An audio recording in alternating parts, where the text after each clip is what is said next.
Hello students, welcome to BBVN online classes. Students, today we will revise exercise A and B of lesson 11 water. Lesson 11 जिसका name water है, उसकी exercise A and B का आज हम revision करेंगे because ये chapter भी term 2 में आएगा. इसलिए take out your EVS book and open a page number 81. Page number 81 पे ये एक्सरसाइज है जिसमें first exercise A fill in the blanks अभी मैं स्टार्ट कर रही हूँ. तो so listen carefully. First sentence है the earth is known as the blue planet because 3/4 of the earth surface is covered with water. हमारी जो अर्थ है उसको अनादर किस नेम से जाना जाता है? उसका जो अनादर नेम है दैट इज़ ब्लू प्लैनेट. हमारी अर्थ को ब्लू प्लैनेट के नेम से भी जाना जाता है. अब अर्थ को ब्लू प्लैनेट के नाम से क्यों जाना जाता है? Because 3/4 of the earth surface, हमारी पृथ्वी की जो सरफेस है, सतह है, उसका 3/4 पार्ट किससे कवर है? वाटर से कवर है. ओके. एंड वाटर का कलर जब हम हाइट से देखते हैं, ऊंचाई से देखते हैं, दैट लुक्स ब्लू. ओके. तो हमारी अर्थ का 3/4 पार्ट वाटर से कवर है, इसलिए हमारी अर्थ का कलर अगर हाइट से देखते हैं तब कैसा दिखाई देता है? ब्लू. इसलिए अर्थ को ब्लू प्लैनेट के नेम से भी जाना जाता है. सो फर्स्ट में आपको लिखना है blue planet. BLUE blue, PLANET planet. Now come on the second sentence. We cannot drink sea water as it is salty. Okay? हम सी वाटर जो समुद्र का पानी है उसको पी नहीं सकते. We can not drink sea water. हम सी वाटर को, समुद्र के पानी को नहीं पी सकते हैं एज इट इज सॉल्टी, क्योंकि ये सॉल्टी होता है, खारा होता है. ओके स्टूडेंट्स, ऑल्दो हमारी अर्थ की जो सरफेस है उसका 3/4 पार्ट वाटर से कवर है, लेकिन मोस्ट ऑफ उसमें से मोस्ट ऑफ जो वाटर है वो या तो सी का है या ओशियन का है. ओके. एंड जो सी एंड ओशियन का जो वाटर होता है वो कैसा होता है? सॉल्टी होता है. वो ड्रिंकेबल नहीं होता है, इसलिए वो किसी भी यूज़ में नहीं आता है. वो हम डोमेस्टिक यूज़ में भी नहीं ले सकते, उसको पीने के यूज़ में भी नहीं ले सकते, क्योंकि वह बहुत ज़्यादा सॉल्टी है. ओके. तो सेकेंड में आपको लर्न करना है salty. We can not drink sea water as it is salty, क्योंकि ये सॉल्टी है. Now come on the third sentence. Water on earth exists in 3 state. हमारी अर्थ पे जो वाटर है वो 3 स्टेट में, 3 अवस्था में एग्जिस्ट करता है. ओके. आपको लर्न करना है 3, THREE 3, बिकॉज जो 3 स्टेट है उनका आपको केवल नंबर पूछा है, उनका नेम नहीं पूछा है. देन आपको केवल 3 लिखना है. अगर नेम पूछा जाए वो 3 स्टेट कौन सी है? Solid, liquid and gas. Water हमारी अर्थ पे 3 स्टेट में एग्जिस्ट करता है. वो 3 स्टेट कौन सी है? Solid, liquid and gas. Solid का अगर हम एग्जांपल लें चंद तो आइस होती है. ओके. जो आइस होती है वो वाटर की सॉलिड स्टेट है. एंड लिक्विड अगर लें देन वाटर जो हम ड्रिंक करते हैं, पीते हैं, वो उसकी लिक्विड स्टेट है. एंड गैस को अगर हम देखें देन जो गैस होती है ऑक्सीजन एंड अनदर गैस होती है वो इसकी थर्ड स्टेट है. ओके. आपको केवल इसमें 3 लिखना है. Water on earth exist in 3 state. Now come on the fourth sentence. The process by which water from water bodies gets heated by the sun's rays and rises up in the air as water vapor is called evaporation.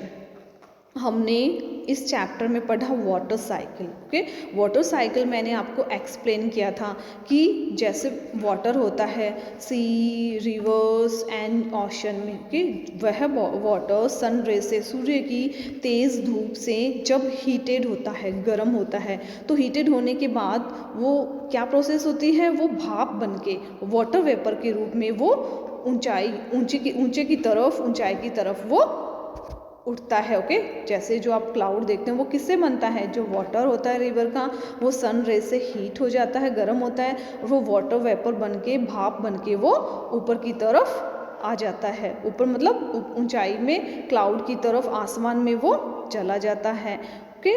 तो इस process को क्या बोलते हैं, evaporation. जब the process by which water from the water bodies का जो पानी होता है गेट्स हीटेड, वह गर्म हो जाता है बाय सन रेज, सूर्य की किरणों से, and rises up in the air, वो ऊपर हवा में आ जाता है एज वाटर वेपर, भाप बन के वो ऊपर हवा में आ जाता है, इज कॉल्ड इवापोरेशन। इस प्रोसेस को बोलते हैं इवापोरेशन। हमने वाटर साइकिल में भी इस प्रोसेस को पढ़ा था कि जब पानी सूर्य की धूप से गर्म होके भाप बन के ऊपर की तरफ हवा में आ जाता है, इस प्रोसेस को बोलते हैं evaporation. Now come on the next sentence, fifth. Rainwater harvesting is a process of saving rainwater for future use. Rainwater harvesting भी हमने चैप्टर में पढ़ा, जब हम बारिश के पानी को सेव करते हैं, स्टोर करते हैं, इस प्रोसेस को बोलते हैं rain water harvesting. So rainwater harvesting is a process of saving rainwater for future use. Rainwater harvesting वो प्रोसेस है जिसमें हम रेन वाटर को फ्यूचर यूज़ के लिए सेव करते हैं।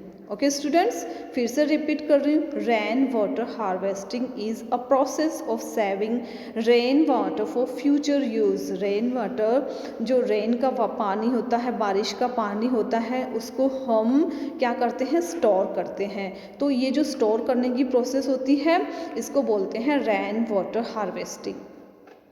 First exercise A, fill in the blanks complete हो गई है।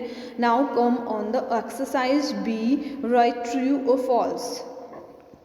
फर्स्ट है सेंटेंस है only human beings need water to live. First sentence में लिखा है only human being need water to live, केवल ह्यूमन बींग को ही, मनुष्य को ही जिंदा रहने के लिए पानी की नीड होती है। So students, it's a false sentence, आपको एफ लिखना है। केवल ह्यूमन बींग को ही नहीं, इसके अलावा जो ट्रीज एंड प्लांट्स होते हैं, एनिमल्स होते हैं, बर्ड्स होते हैं, उनको भी जिंदा रहने के लिए वाटर की नीड होती है। So it's a false sentence, only human beings need water to live, ये ऐसा नहीं है, it's a wrong sentence, false sentence, इसलिए इसको आप, इसके सामने आपको एफ लिखना है। Now come on the second sentence, evaporation and condensation are the two processes in the water cycle. Evaporation and condensation water cycle की दो प्रोसेस है। So it's a true sentence because हमने जब वाटर साइकिल पढ़ा, then water cycle में हमने evaporation and condensation के बारे में जाना।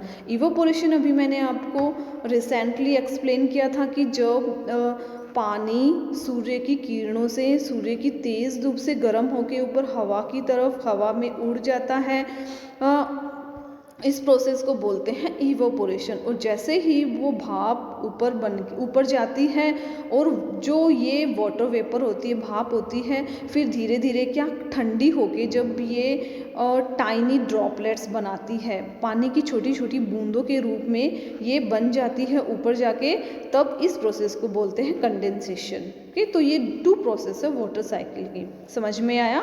Evaporation and condensation. इवापोरेशन जब भाप बन के पानी ऊपर जाता है, इस प्रोसेस को इवापोरेशन बोलते हैं। और वही पानी जब ठंडा होके वाटर की टाइनी ड्रॉपलेट्स, छोटी छोटी पानी की बूंदें बना लेता है, इसको बोलते हैं कंडेंसेशन।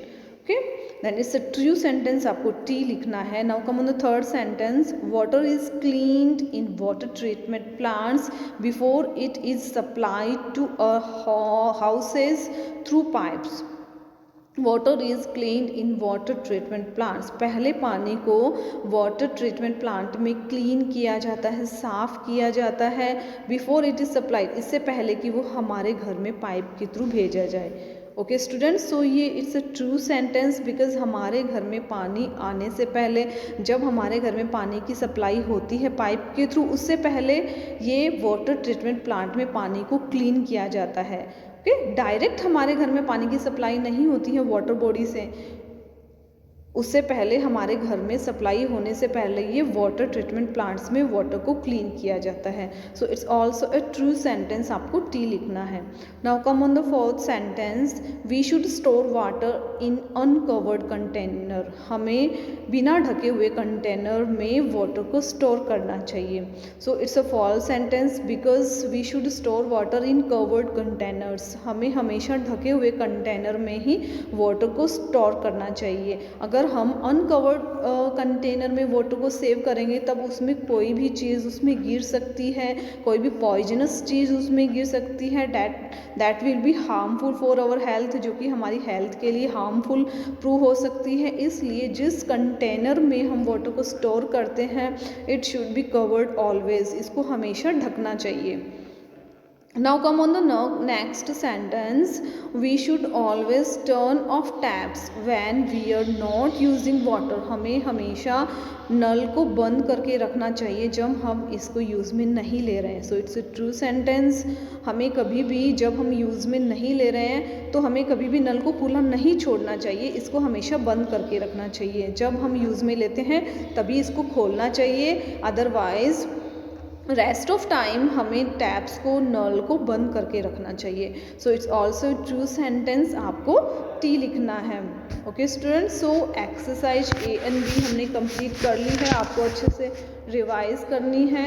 ये जितनी भी स्पेलिंग्स है, blue planet, salty, tree, evaporation, rain water harvesting, ये आपको अच्छे से लर्न करनी है। Okay students, thank you.